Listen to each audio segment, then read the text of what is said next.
I was always the quiet one, until I destroyed my boss's career with just one sentence. You ever have that one moment where it just hits you? Being the nice guy isn't cutting it anymore? I used to be everyone's go-to whenever something needed doing. I was that guy who would drop everything in a heartbeat to help a buddy move or stay after hours to wrap up someone else's work. My boss would shoot me a text at 11 at night, and I'd reply like I was just waiting for it. I picked up extra shifts. Whenever someone called in sick, I'd step in without a second thought and take on the projects no one else wanted to touch. Before continuing the story, I'd like to ask you to subscribe to this channel so that you don't miss new and interesting stories, and to like and share this video with your friends. I grew up believing that being kind would always come back around in a good way. 4 or 5 solid years at Davidson Media, I was always the first one through the door and the last one to head out. I'd help my team hit their deadlines, no matter how slammed I was. When things got stressful, I'd show up with coffee for everyone just to keep the mood up. I even let my boss, Monica, take credit for my ideas during presentations because she said it would sound more official coming from someone in management. Then last year, when my dad got sick, I asked Monica if I could work from home 2 days a week so I could drive him to chemo. She let out this heavy sigh and said, "We really need you in the office, but I suppose we can make it work for a month or 2. I was so relieved. I doubled down and worked twice as hard on the days I was in, making sure nothing slipped through the cracks. Dad's treatment was supposed to last 6 months, but 3 months in, Monica called me into her office. She told me the remote setup wasn't working anymore and the team needed me there in person, full-time.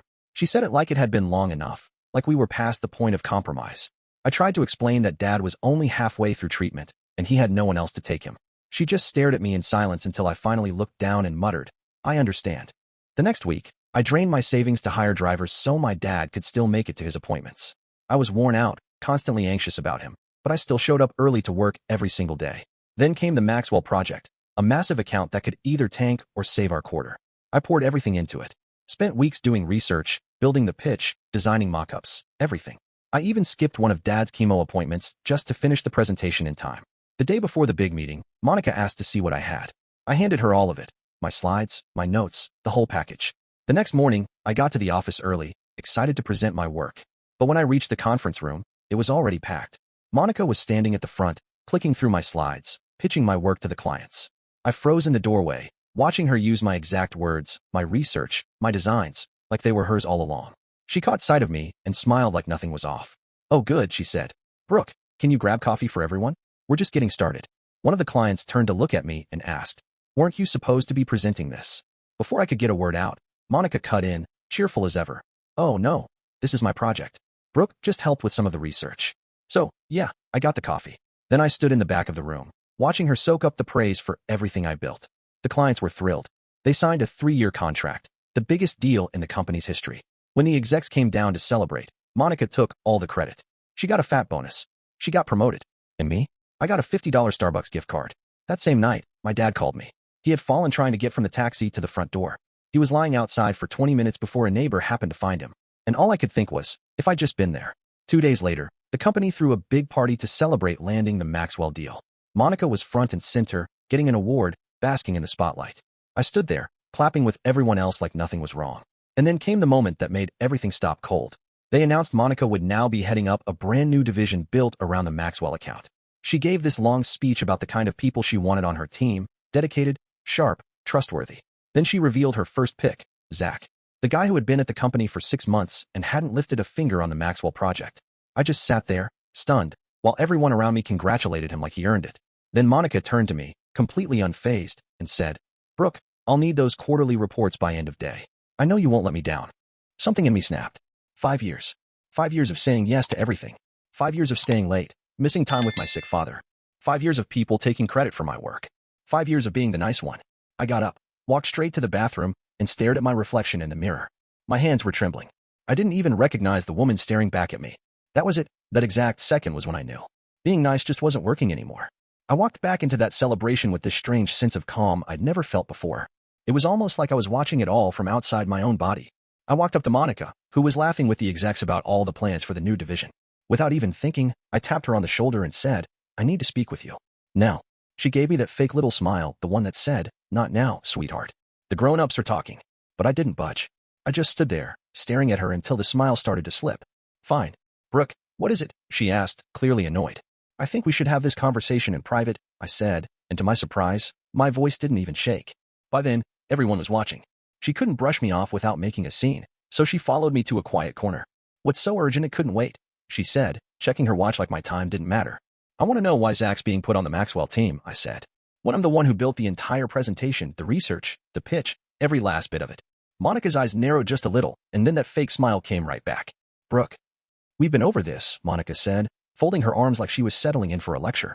It was a team effort, and as your manager, I decide how to allocate resources. Something started boiling up inside me, something hot and sharp and unfamiliar. Anger. I'm not talking about the damn presentation anymore, I said, keeping my voice steady. I'm talking about the team assignments for the account I built from scratch.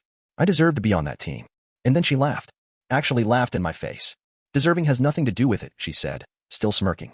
Zach has the right presence for client-facing roles. You're more of a behind-the-scenes kind of person, Brooke. That's where you shine. Behind the scenes, I repeated slowly. You mean doing all the work while other people collect the credit? Her smile dropped like a rock. Watch your tone, she snapped. This isn't productive. Let's revisit this conversation when you've calmed down. I didn't even realize I was raising my voice until I saw a few heads turning nearby. Productive? You want to talk about productive? Like staying until midnight putting together the Maxwell pitch while you were off at your son's basketball game. That made her step in closer. Her voice dropped to a whisper, all sharp edges. Brooke, I think you should take the rest of the day off. You're clearly not in a professional headspace right now. And for a second, I almost did it. I almost apologized. I almost backed down like I always had. But then my phone buzzed. It was a text from the hospital. Dad had been admitted. His condition was worse than they thought. Internal bleeding. Something in me snapped. I looked her dead in the eye. I'm not taking the day off, I said. I'm quitting. Her eyes went wide. What? I quit, I said again, louder. I'm done being your workhorse. I'm done letting you walk all over me. I'm done giving up time with my family for a job that treats me like I'm invisible. She switched gears so fast it was almost impressive. Her voice got soft. Brooke, don't make a rash decision. You're upset. I get that. But you're a valuable member of this team. I let out a bitter laugh. That's rich. The first time you've ever called me valuable is while I'm walking out the door. Now people were definitely staring. One of the execs, Grant Mitchell, came over, looking concerned. Is everything all right here? He asked, glancing between us. No, actually, I said before Monica could jump in. I just resigned because I'm sick of my manager stealing credit for my work. Grant looked thrown. Brooke, those are serious accusations. They're not accusations, I said calmly. They're facts. I have the original files on my personal drive with timestamps. I have the emails where I sent her drafts. I even have handwritten research notes. And it. Monica jumped in, her face pale and tight. This is ridiculous. She's being emotional. Her father's in the hospital and frankly, she's not handling the stress well. That right there? That was the final straw. I pulled out my phone, opened my email app, and forwarded something to Grant. You'll see I just sent you everything. The full presentation with my name removed per Monica's request, the original slide files, and a voice memo I recorded last month. In it, she told me, and I quote, just do the work and let me handle the client. I need this win for my promotion. I hadn't meant to send that recording. I made it just to keep myself sane, to remind myself I wasn't imagining things. But in that moment, it felt like fate. Monica's jaw was working, but no sound came out. Grant looked at his phone, then back at me. Brooke, let's discuss this in my office. I shook my head. I'm done discussing. I'm done working here. I'm done being nice. I turned to leave. Wait, Grant called out. This is serious. We need to address it. I glanced over my shoulder. Monica looked like she was about to combust. Grant looked genuinely worried. Then address it however you want, I said. I won't be here. People were calling my name behind me, but I didn't look back. I just kept walking, straight through the stunned crowd of coworkers who'd never seen me stand up for myself. Not like that. Outside, the sun hit my face like I was waking up for the first time in years. I took a deep breath. It felt like the first real one I'd taken in 5 years, got in my car, and drove straight to the hospital. Dad was lying in bed, pale against the sheets, but he smiled when he saw me. Hey, kiddo, he said weakly. Shouldn't you be at work? I took his hand. They'll manage without me. I'm where I need to be. The next few days were a blur of hospital visits and nurses and doctors, but I was finally where I belonged. I ignored the texts, the missed calls from work. Some coworkers offered support. Some expressed shock. A few even told me their own horror stories about Monica. I didn't respond. I just stayed with Dad, letting the dust settle. A week later, while he was napping, I finally opened my email. There was an email from Grant Mitchell waiting in my inbox. He asked if I could give him a call when I had a moment. Curious, I stepped out into the hospital hallway and dialed his number. Brooke, he answered right away, sounding almost relieved. Thank you for calling. I've really been hoping to speak with you. What can I do for you, Grant? I asked, keeping my tone professional, even though I didn't technically work there anymore. After reviewing everything you sent, and after several internal interviews, he said, we've terminated Monica's employment. Her actions clearly violated our ethics policy. I wasn't expecting that. Oh, I said, caught off guard. He kept going. We'd like to offer you her position. I almost dropped the phone. Wait, what? The Maxwell team needs a leader, he said. Someone who understands the account inside and out. Someone who actually did the work. That someone is you. I leaned against the wall, trying to wrap my head around what he was saying. The promotion Monica stole out from under me was now being offered to me. I appreciate the offer, Grant. I really do. But I'm not sure I want to come back. There was a pause. We're prepared to offer a substantial compensation increase, he said. Full remote work flexibility, given your family situation. And we'll issue back pay for the bonus Monica received based on your work. I thought about Dad. About the medical bills. About how much I'd actually liked parts of my job, the creative side, the strategy, just not the way I'd been treated. So I asked, what about the culture that let all this happen in the first place? Why didn't anyone notice or say anything before now? Grant sighed. That's a fair question, and it's one we're addressing company-wide. We've already started reviewing management practices and reporting structures. I won't pretend we didn't fail you, Brooke, but I'm asking for the chance to make it right. I told him I needed some time to think and asked if he'd be open to meeting in person to go over the details. He agreed immediately. That night, I sat beside Dad's hospital bed while he slept, going over everything in my head. Going back felt impossible after how publicly I'd walked out. But the idea of starting fresh somewhere else while Dad was still recovering? That felt overwhelming too. Dad woke up and noticed the look on my face. Penny for your thoughts, he asked. So I told him everything about quitting, about Monica, about the new offer. He listened, like he always did. When I finished, he just looked at me and asked, what do you want to do, sweetie? I don't know, I admitted. Part of me wants to go back and prove I can lead the right way. The other part wants to move on, start fresh. He nodded slowly. Both are valid. But let me ask you this. When did you feel most like yourself? I thought about it. This past week, I said. When I finally stood up to Monica. When I stopped letting people walk all over me. Exactly, he said. You don't have to decide tonight. Just promise me one thing. Whatever you choose, don't go back to being the old Brooke. The next day, I met with Grant and laid out my terms. Remote flexibility while Dad recovered. The ability to build my own team. And most importantly, a company-wide policy to ensure credit was given where it was earned. To my surprise, he agreed to everything. I took the job. I started the next month, working mostly from the spare room in Dad's house. And it felt different this time. The team respected me because I respected them.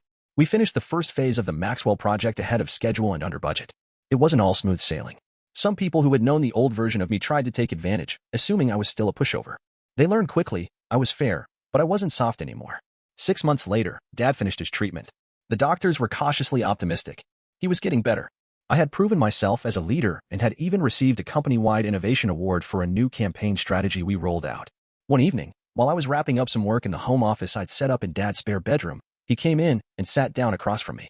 You know what I was thinking about today? He asked. What's that? That day at the hospital. When you showed up after quitting. There was something different about you. Like a weight had been lifted. I smiled. I remember. He leaned back, thoughtful. Before that day, I was more worried about you than I was about myself. Worried you were letting life just happen to you instead of actually living it. It took me getting sick for you to finally start putting yourself first. Tears welled up in my eyes. I'm sorry it took that long. He reached over and gave my hand a squeeze. Don't be. We learn when we're ready. I'm just glad you learned this while I'm still here to see it. We sat in silence for a while, comfortable silence, before he added, your mother would be proud of you. She never took crap from anyone either. That made me laugh. Yeah, Mom definitely wasn't a pushover.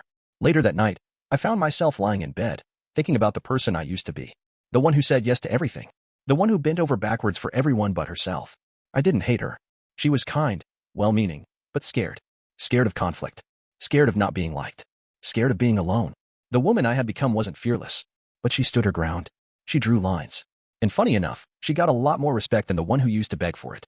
A week later, I got an email from Zach, of all people. Apparently, after I left, he'd been reassigned to a new manager who made Monica look like a saint. He wanted to know if I had any openings on my team. Said he'd heard I was a fair boss who gave credit where it was due. I stared at the message for a long time, thinking about how badly I used to crave that kind of recognition. How I would have jumped at the chance to work for someone like that. And now, I was that someone. Part of me wanted to ignore Zach's email. Let him sit with that silence. Let him feel what I had felt. But that's not who I wanted to be anymore.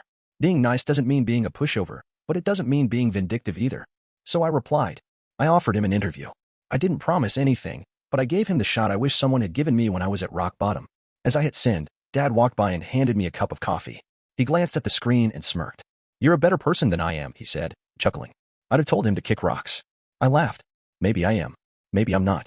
But I've learned I can be kind without being a doormat. I decide where my lines are now. Not everyone else. He raised his mug in a toast.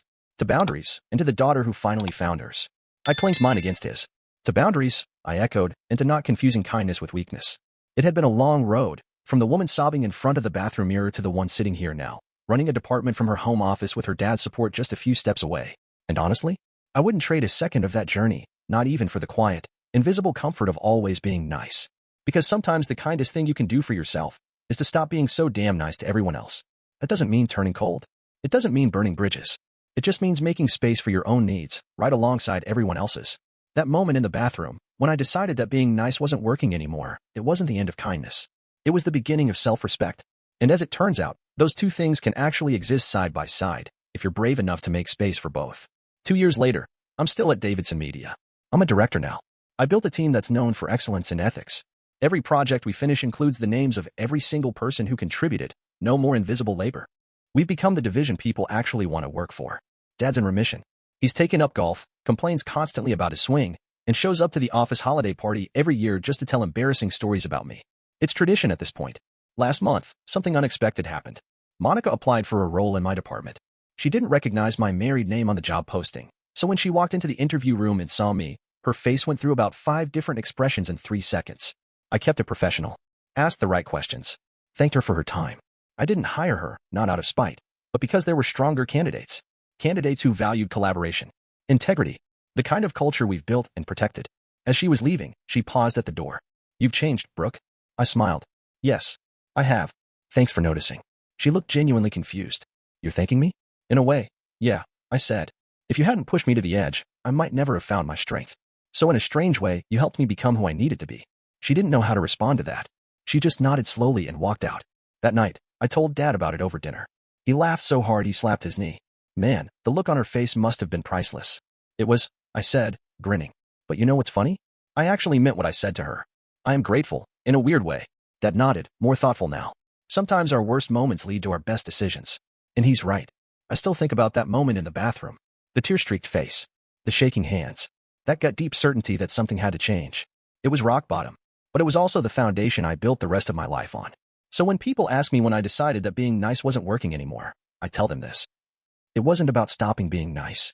It was about finally being nice to myself, too. And honestly, that made all the difference.